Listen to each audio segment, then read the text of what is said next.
This is a special bonus edition of Judaism Unbound, Breaking the Glass, Episode 3. Judaism Unbound is thrilled to feature as a bonus episode a brand new podcast released recently called Breaking the Glass. Breaking the Glass is a podcast series from Jewish Rhody Media, reflecting on the experiences of multi-faith couples and families in Jewish communities and beyond. A series that asks its listeners to reimagine traditional ideas of community, family, and partnership. We really hope that you'll check out all 6 of Breaking the Glass's episodes. They have 5 others in addition to this one that we're releasing as a bonus. But we wanted to let you know that this bonus episode exists not because they sent us some pitch, but because I listened, Dan also listened, and we thought that this was just such a powerful contribution to the Jewish podosphere. We really believe that this has the potential to change the way that many communities understand interfaith relationships in Jewish life. And we believe that change is really needed. So we hope that you will listen to these episodes, especially this one, that you'll share it with friends. You can find other episodes in Apple, Spotify, or anywhere else that you listen to podcasts, or via bit.ly/breakingtheglass22, or at jewishrhody.org/breaking-the-glass. Without further ado, here's the 3rd episode of Breaking the Glass. I think as institutions, our role is to serve the people. And there is some fear there too. It is true that some communities, their doors are closing. So the fear might be real, but your job is to support the people. Welcome back to Breaking the Glass. I'm your host, Emma Newberry, and this is episode 3, Breaking the News, Part 2. Last episode was focused on the interpersonal experience of sharing a serious relationship with a partner of a different religious identity with one's family. This episode turns those experiences outward and poses them as a kind of challenge to religious communities. Today, we're going to take a look at how institutions support, or don't, multi-faith relationships and families, and why that might be the case. While situations vary, many families have come to some kind of understanding about the personal choices of their members when it comes to who they love. And that's largely because these instances of acceptance, whether overt or not, are also based in love. As Susan Froelich said last episode, "You're going to love your children however they are." Behind closed doors, tides are changing, but no one wants to see doors closing anymore. And on the one hand, you're so scared that nobody's going to want to come and connect and that you can't keep the lights on. And on the other hand, all these people who want to come and connect, you say, you're not Jewish enough, your partner's not Jewish enough, your kids aren't Jewish enough, you can come, but there's a lot of barriers and we might not be that nice to you. It's bananas.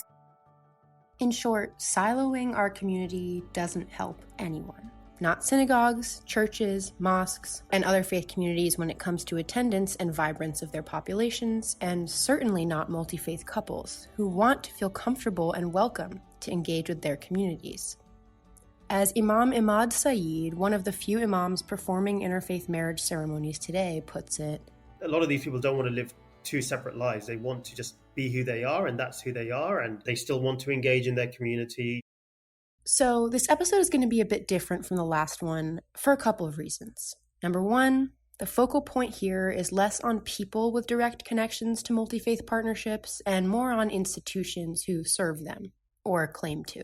And 2, we're going to dive more explicitly into the intergenerational trauma that was sort of living at the edges of last episode. And we're going to answer this question. Why is it different for Jewish communities in particular to confront multi-faith relationships on a communal level? But the reason this is part 2 and not a standalone episode is because of the importance of maintaining both compassion and accountability. Those 2 things extend beyond parents and their children and private interactions to the generations that make up ever-changing and, what many hope are growing, religious communities. I wouldn't say it's intolerance per se. It is really a lack of comfort. Rabbi Howard Voss Altman is the rabbi for Temple Habonim in Barrington, Rhode Island. Not only did he marry someone who wasn't born Jewish, she converted, but he was also the first rabbi to officiate multi-faith marriages at the previous temple he served, Temple Beth El. That community, he told me, was excited and happy to have the tide finally shift. Here, however, he's talking about the general institutional attitudes toward multi-faith marriages, which aren't always as progressive. For many reasons, Reform and conservative rabbis have objected to interfaith marriage because of the demographics and statistics that are often cited about interfaith marriage and the ramifications of it, which is that people who are interfaith, their children and their grandchildren are less committed Jewishly, and so they don't want to be a part of that. And there's a feeling amongst, let's say, older Jews that the only way to ensure Jewish continuity is to ensure that marriages are intrafaith, in marriages, basically. You probably noticed that Rabbi Howard only mentioned Reform and conservative rabbis. Those are really the two movements of Judaism that we're going to be focusing on in this series. And that's because, as Rabbi Handlarski puts it, first of all, I would say that there are many different kinds of Jewish communities. And unfortunately, in many Orthodox communities, these conversations haven't shifted very much. There is a lot of intolerance around intermarriage. What I want to talk about is people who aren't Orthodox, so all of the other streams, movements, and ways of being Jewish. There's a failure to recognize, of course, the waves are coming over the beach, and they're not going to be stopped. It's not some sort of conspiracy to undermine the Jewish community. It's the natural consequence of a very tolerant and accepting society. I think it used to be very common to be overtly anti-intermarriage. And now I think, partly because they're afraid about not being able to keep the lights on, there is this, like, we're welcoming of intermarried families, but are you? Have you done the work? Have you communicated with the people for, decades, heard about how terrible intermarriage was? If the whole community hasn't undergone a process, then you haven't actually become welcoming yet. You may remember that at the beginning of episode 1, you heard Rabbi Handlarski say, a lot of these people, demographically speaking, are staying Jewish, are raising kids with Jewish identities. And then earlier in this episode, Rabbi Howard referenced those who believe in statistics that seemed to counteract those. Demographics and statistics that are often cited about interfaith marriage and the ramifications of it, which is that people who are interfaith, their children and their grandchildren are less committed Jewishly. In 2013, the Pew Research Center conducted a study of U.S. Jewry, and the National Center to Encourage Judaism reports that study found that among millennials, 61% of those born to intermarried couples consider themselves Jewish. That's more than half. So where is the fear-mongering over these numbers coming from? First, we need to understand what the numbers are saying. From a statistical perspective, the rate of multifaith marriage has only climbed and will continue to do so. Starting in the 1970s, Jewish federations across the country started to sponsor these national Jewish population surveys, which were sort of taking the temperature of the American Jews about assimilation, cultural practice, and things like that. For the first 2 decades that these surveys were conducted, multi-faith marriage wasn't even really in the questionnaire because it was just assumed that Jews were marrying other Jews.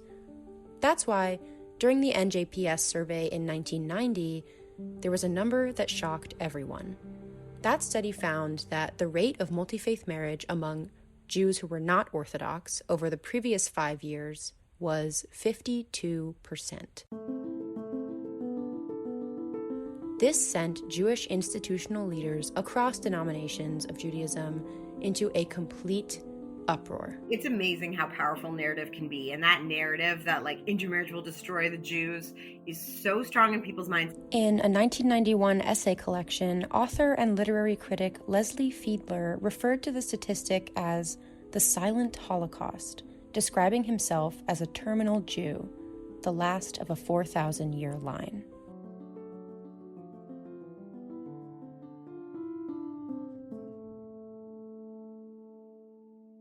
In the decade following, there were lots of efforts to encourage connectivity and even exclusivity of the Jewish community. Efforts such as Birthright, which you may have heard of, Jewish day schools outside of the Orthodox denomination, increased funding of Jewish programming like summer camps, all of these things really started to ramp up in the name of Jewish continuity, which basically just means we want to make sure that there are Jews into the future, that children are being raised Jewish, and continuing the Jewish tradition. The rates of multi-faith marriage continued to rise, landing at 58% in 2013, and as the 2020 Pew Report found, 72% for Jews who are not Orthodox. Along with those climbing numbers was a consistent effort by Jewish communities to combat them. In 2015, a group of Jewish leaders published a report called A Statement on Jewish Vitality, essentially reasserting the attitude that multi-faith marriage was the number one factor plaguing the Jewish community and sapping its strength, citing these sort of scary rising statistics that more Jews are marrying people who aren't Jews. The implication of that was that the children of those unions would not be Jewish. One quote from the statement reads, "Non-Orthodox Jewish women bear, on average, just 1.7 children, which is below the 2.1 replacement level."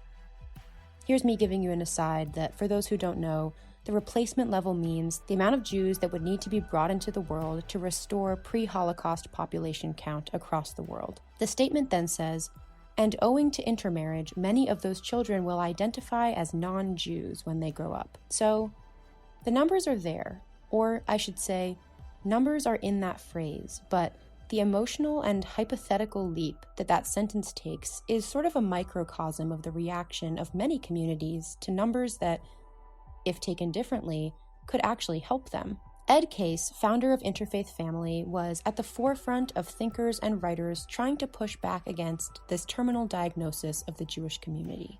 I wrote something called, Vitality or Decline, and said that was just a prescription for decline. He continued to counter the argument in 2021 in E-Jewish Philanthropy after the most recent Pew study came out, which yielded that 72% number. Here, my colleague Sarah paraphrases his article.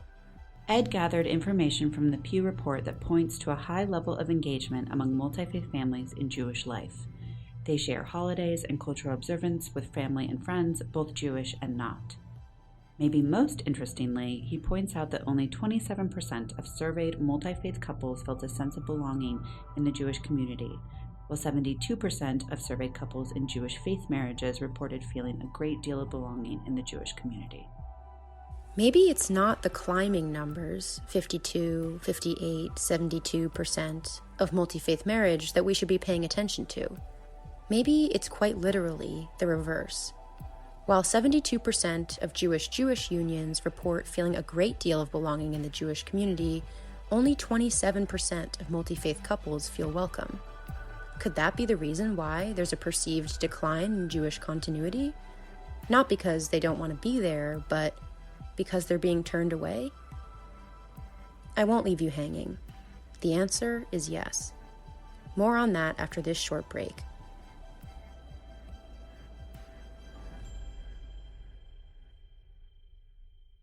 Mark your calendar for the new year at the GAM Theatre and Faith Healer by celebrated Irish playwright Brian Friel. This fascinating tale of an itinerant faith healer unfolds in spellbinding revelations, exploring truth and superstition. 3 weeks only, starting January 12th. gamtheatre.org.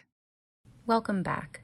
If you'll remember, at the end of last episode, we closed with a clip from Susan Froelich. We haven't really talked about the role of the conservative synagogue in this. Frustrating. There's not a lot of room in conservative Judaism for interfaith marriage. Susan gave me a bit of insight into her experience with a conservative temple that she belongs to.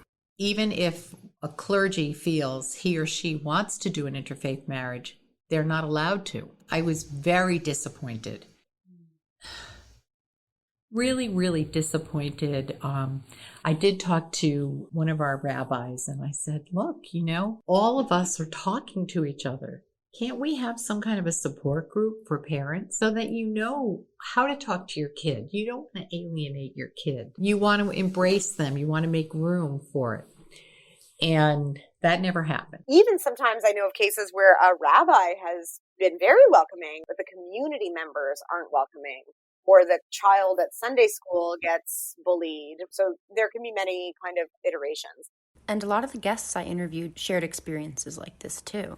Here's Karen Voci and Howard Zimmerman talking about their experiences with their sons. We did sign up with the conservative synagogue in Cranston, and that didn't work out because my kids were talking about how they were going to go to their grandmother's for Christmas, and they got kind of like sternly lectured. And then, of course, there's Ed's story, which you may remember from last episode. The rabbi who said, Or be stabbing your father in the back with a knife. I really feel that conservative Judaism, I don't know how they're going to figure it out. I really don't. Conservative communities aren't the only ones at a crossroads with this. There are some communities, some rabbis who are trying to walk a very difficult line where they'll say, we're celebratory of all kinds of partnerships and families. Please come join us. Will you officiate at an interfaith wedding? No. Every community does have to figure out their line. Each temple, I guess, does their own thing. I remember being on the board a bunch of years ago, and they were talking about the non-Jewish spouse going up to the bima. So that was a big deal, and that got voted through. Then a few years later, the issue was, can the non-Jewish spouse be on the board of the temple?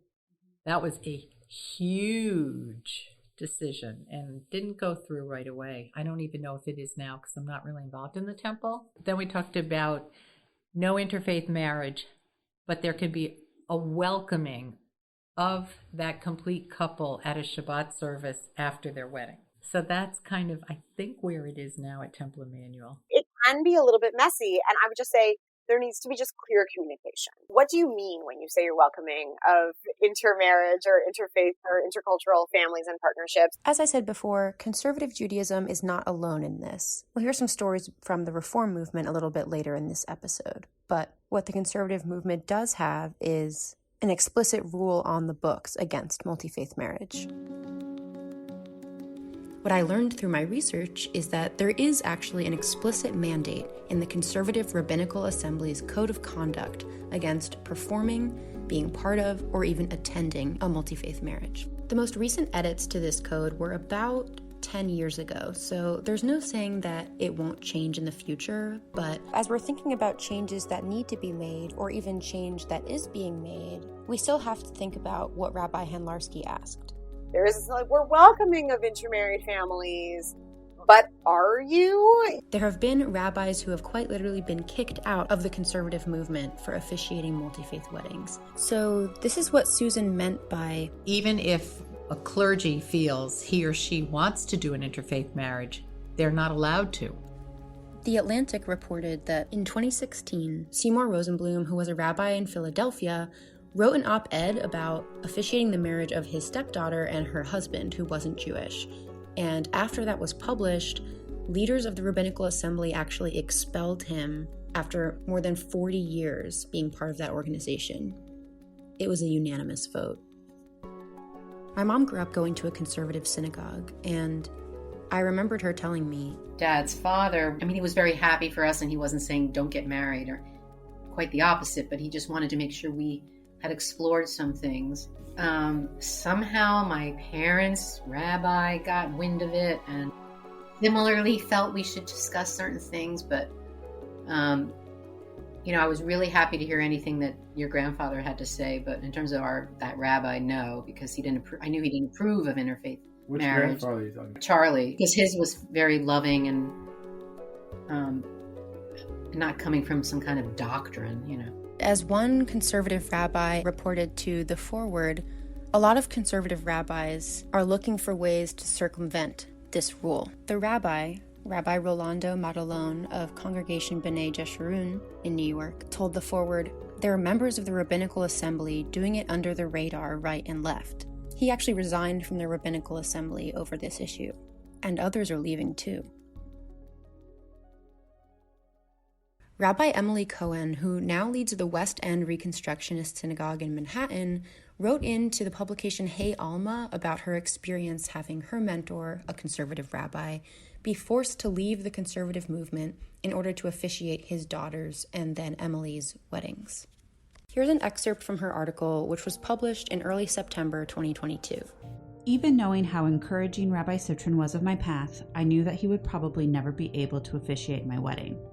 I remember thinking in my 20s, long before I met my fiancé, how unfortunate it was that the rabbi I knew best and loved most wouldn't be able to be my rabbi on one of my most important days.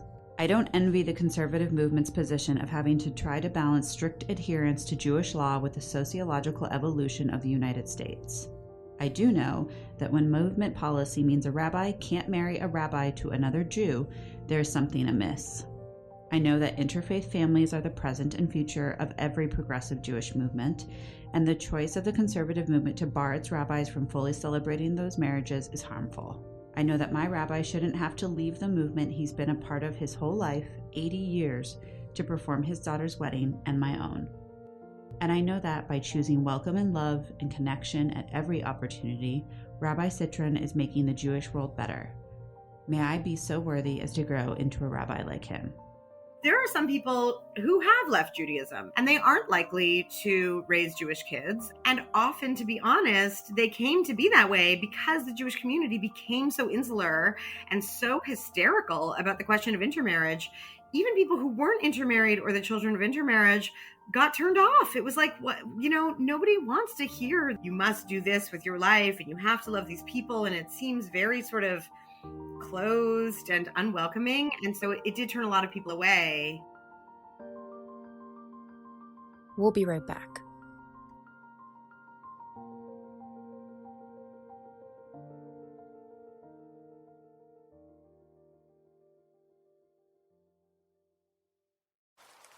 Looking to stay active when the weather is... Meet us at the J. At the Dwayers JCC, you can strengthen your mind, body, or spirit. And you'll be strengthening our community too. Located in the heart of Providence's east side, the J is your home for health, wellness, and community. We invite people of all backgrounds and family constellations to join us. To learn more, you can head to JewishAllianceRI.org or give us a call at 401-421-4111.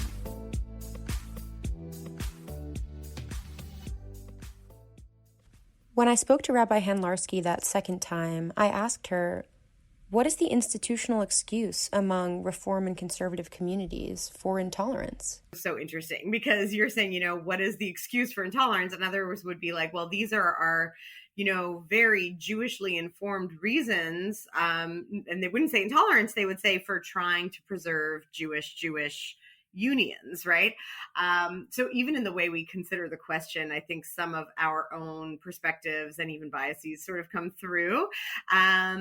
So, as you know, my feeling on these questions is that while it is true from a Jewish legal perspective, one has, if you're Jewish, you must also wed somebody who is Jewish. There are many, many Jews who are participating in Jewish life in all kinds of ways and who are very Jewish, religiously, culturally, in all kinds of ways.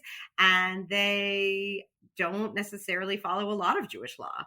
And this is just one aspect. So I often say to people who might have a problem, well, if you will drive on Shabbat, if you, don't keep fully kosher, like why this rule?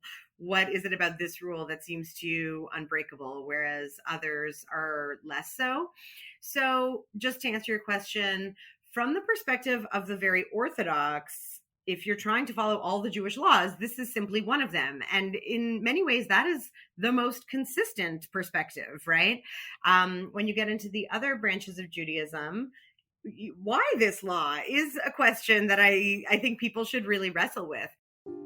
This next segment contains some clips from a conversation I had with Rabbi Howard Voss Altman, who, if you'll remember, brought interfaith marriage to Temple Bethel, a Reform community, and is a proud officiant of interfaith marriages at his current Reform synagogue. But as Rabbi Handlarski said about everyone needing to find their own line, he did have some conditions to this acceptance. I spliced together snippets of my conversation with him alongside the rest of my conversation with Rabbi Handlarski to highlight that there are real people with dimension and depth who are embodying and living out the negotiation of these rules and contradictions every day. And it can be hard. Generally speaking, people will explain that their reasons for not wanting to officiate in intermarriages or opposing intermarriage is because the concern is around Jewish continuity. I think it's fair to say that I am doing this for the benefit of the Jewish people. That's my job. And if you want to have a Jewish home and consider raising Jewish children, then of course we're going to do this and I want to welcome you, and that's important. But if you don't, there is a real sense that if people are going to intermarry and have children, that they, there's been a lot of fear that they won't raise children in a Jewish way, or they will, but the Judaism will be, quote, watered down. That's something you hear a lot. If you say something like, we want to raise them as both, then we have to have a serious conversation about that, because both is not acceptable. If they're both, then they're neither. And that will ultimately, in many generations or a couple of generations, lead to either the destruction of the Jewish people or the decimation of Judaism sort of as we understand it. Jewish peoplehood may just be one of those things that you just feel emotionally, and that you can't expect people who are not raised Jewish to maybe understand what that means, or the sense of connection or emotion that people might have, which is kind of an old-fashioned perspective, but one that I think we haven't really yet answered. I try very hard in my work not to let my emotions get the best of me, especially during an interview, and I don't always do a great job of it. I'm human. Some of the things that Rabbi Howard said, particularly that children of interfaith marriage, if they're both, they're neither, that there is really this watering down, really hurt me. I was raised Jewish. I had a bat mitzvah. We never went to church, but we had a Christmas tree in our home. My grandfather was a minister. Sometimes you'll have a relative who's a minister, and they want to give a blessing. I was like, no, we can't do that. There were definitely Christian sensibilities around how I grew up. So what does that mean for me? I struggled with this thought for a long time after the interview, months. And I decided to call up Rabbi Handlarski again because I wanted to hear her thoughts on it. I thought she, if anyone, would really be blunt with me about how to work through this for myself.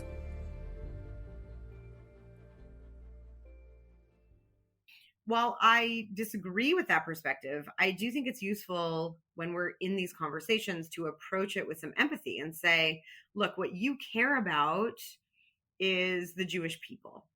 And sometimes we can find common ground. I say, I also care about the Jewish people. Here's why it's complicated. Some of the anxieties around intermarriage come from ancestral trauma. We know that the Jews are a small global population that have faced immense discrimination, violence, and genocide. And so there has been a feeling that we have to stick together for safety. That's not the entirety of why folks are against intermarriage, but that does play a role. And I don't want to just dismiss that, right? That's meaningful. That's real. And that can't just be explained away. That requires some processing. So, let's turn towards that with kindness and compassion. And you don't get to cause harm to others because of these very real and valid concerns. There is anti-Semitism. That is valid. And being ghettoized actually doesn't make us safer. What Rabbi Handlarski is saying makes sense. And it's understandable why it may be hard to let go of a mindset like that for a people who have been forced to keep it for so long. I sat down with my colleague Sarah Cates Greenleaf, whose wife Rebecca comes from a family of survivors who came from Lithuania. I asked her to share her and her wife's story because stories like these really provide context for the kinds of trauma-informed responses to the prospect of assimilation, openness, meeting new people, spending time with people who weren't Jewish. All of these things that, while for some, including some children of these families, seemed like a great opportunity, really provoked a lot of fear. Parts of Sarah and Becca's stories are put together with the experiences of Karen and Howard, Susan Froelich, and Rabbi Howard, too, because the message that Rabbi Handlarski is trying to communicate isn't new. Even during the time periods you'll hear some of our guests speak about, there have always been colliding understandings about how the Jewish experience should look and be. It's interesting because My wife does a lot of Holocaust education stuff. She did, especially when we lived in LA. And one of the things she would remark on is like, there are some survivors who are like, take everything that they went through and, you know, go to schools and talk about it and are really part of like educating the community. And Becca would always be like, my grandparents just could never do that. Like, they were too traumatized. You know, there are people who are sent to camps. There are people who avoided being sent to camps. There are people who are in hiding. There are people whose towns were invaded by Nazis. But I think the thing for my wife's grandfather that was so traumatizing was like the people who came for him were not strangers. They were his neighbors. They were like the people he grew up with and who he knew his entire life. And he ended up living and surviving in the woods for, I think, 3 years. And for them, it was like when they came to America, it wasn't necessarily like, oh, everything is fine now. It was like, everything is scary. Everything will always be scary. My parents, neither of them, whom they were born in 1928 and 1932 respectively, neither of them would have ever considered marrying a non-Jewish person. Never. As Rabbi Howard is explaining here, this was really the case for a lot of Jewish families. Jewish communities were incredibly insular in America and across the world following the Holocaust, partially out of a sense of survival and safety. In the 1950s, when they got married, or the 1940s when they would have met, there wasn't an opportunity to meet non-Jews. You lived in an insular world. You met Jewish people. You only considered dating Jewish people. The center of our life. We always did Shabbat. We observed the holidays, and everyone married people who were Jewish. It was just so important to my parents. All their friends were Jewish. All our relatives were Jewish. Everybody was Jewish. They would tell my father-in-law, like, don't talk to them. They're not Jewish. I remember, I think it was in junior high school, I was invited to a party. Yeah, my mother said that I couldn't go because it was not a Jewish party. You know, the idea was like, you can't play Little League. They're not Jewish. If they're not Jewish, they might kill you, which is a very intense way to grow up, I think. But also, like, it makes sense from what they came from. It was actually a couple of generations. So I was with, grandparents who took all this very, very seriously. They were Orthodox. It was like you were with the Jewish kids, and there were quotas on how many Jewish kids they would take into these schools. At Narragansett Beach, you have 2 pavilions. You walk down, not very far down, and there's the Dunes Club. Okay, the Dunes Club was always for non-Jews. Jewish people were not allowed there, So when our friends were at the Dunes Club, or kids we went to school with, they would say, oh, do you go to the Jewish beach? Well, and the thing that's so interesting too is, like, I think it's also not necessarily like a top-down directive, like you can't marry a non-Jew. Like, nobody has ever said that, but there was clearly the expectation that I would only date and only marry a Jewish woman. And again, it wasn't really a constant battle. It was just what was expected of me. On my wife's mom's side, in her generation in that family, like, tons of people are dating and marrying people who are not Jewish. But on her dad's side of the family, which is like very steeped in survivor, no one's married a non-Jew. No one said that they couldn't, but like, no one has. And I don't know that anyone will. These feelings of like, I just want my kids, my grandkids to be safe.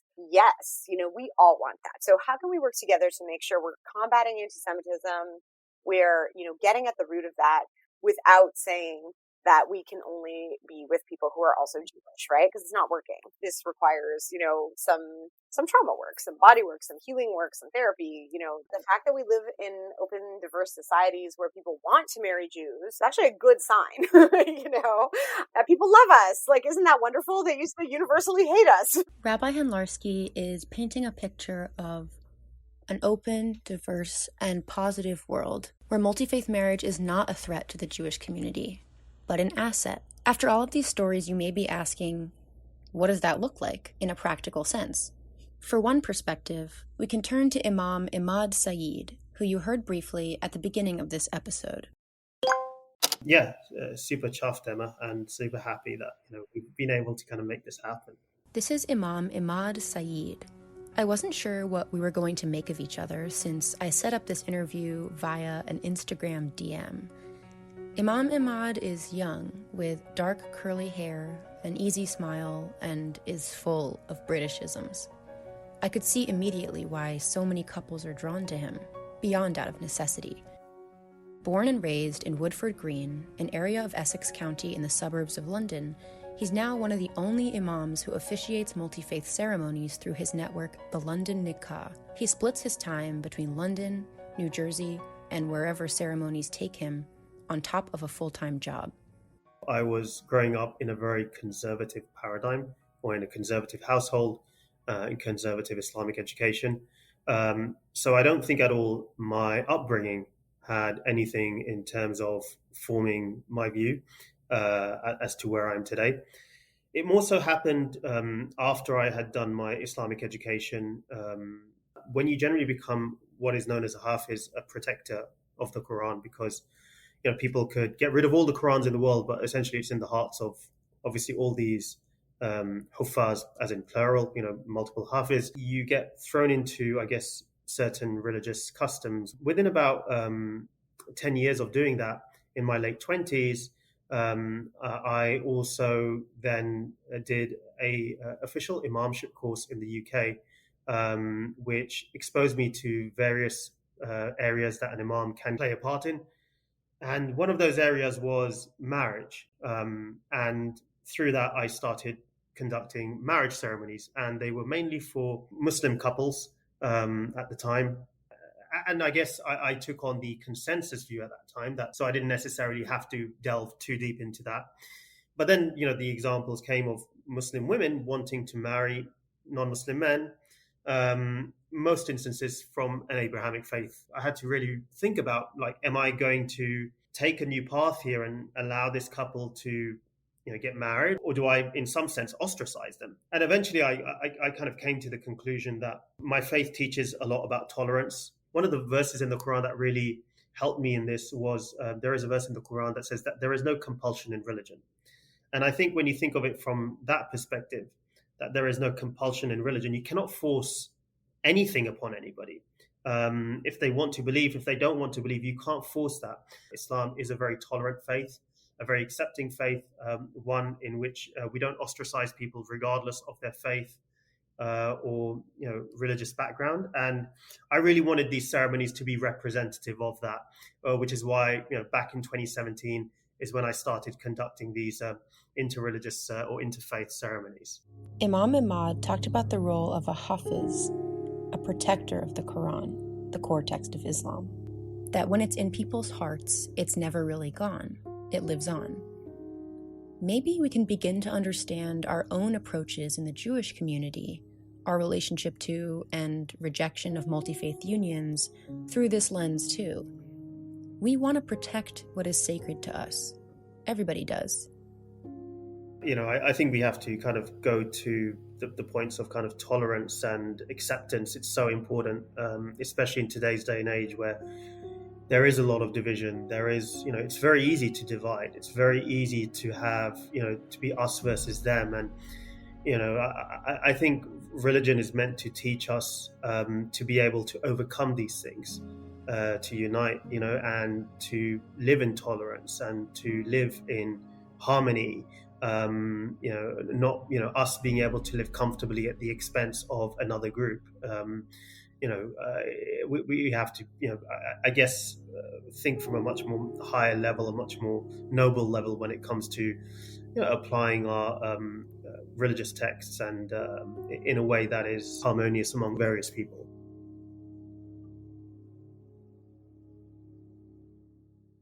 We have such interesting expectations around weddings. Next time on Breaking the Glass.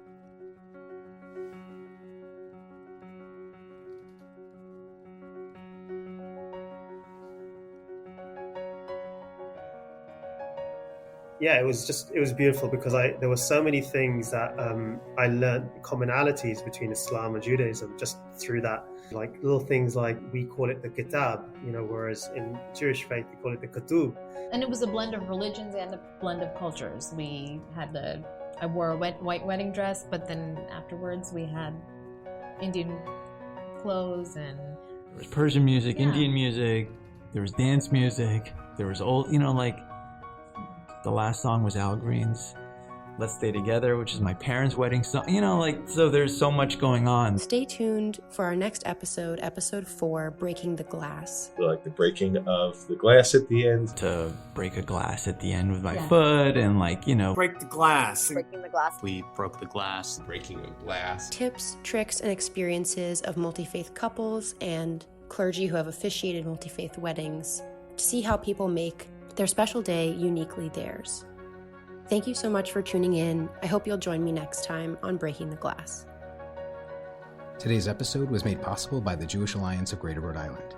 If you're enjoying Breaking the Glass and you'd like to help support this podcast series, please share it with others, post about it on social media, leave a rating and review, and subscribe. And be sure to check out the links and resources included in the show notes. As always, you can head over to JewishRhody.com for more original content with a local spin. And please consider supporting local Jewish journalism, including impactful content like this podcast series, by visiting JewishRhody.com and clicking Donate. Your gift to Jewish Rhode Island will allow us to continue to provide high-quality Jewish content that readers, listeners, and viewers find beneficial and informative. Breaking the Glass is produced by Emma Newberry. Executive producers are Brian Sullivan and Adam Greenman. Artwork by Alex Foster. Editorial support from Fran Ostendorf. And music sourced from Storyblocks. This episode features voiceover work from Sarah Cates Greenleaf. In-studio interviews are recorded at the Residential Properties Limited studio at the Dwares JCC in Providence, Rhode Island.